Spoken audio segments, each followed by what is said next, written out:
ఏమంటారో నాకు నీకున్న ఇదిని ఏమంటారో నువ్వు నేనైనా అదిని ఏమంటారో మారిపోతున్న కథని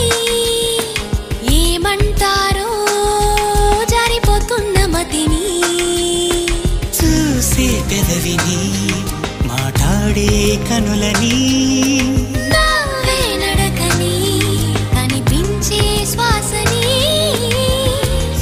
పుచ్చుకున్న మనసుని ఇదా అదా యదా విధా మరి ఏమంటారో నాకు నీకున్న ఇదిని ఏమంటారో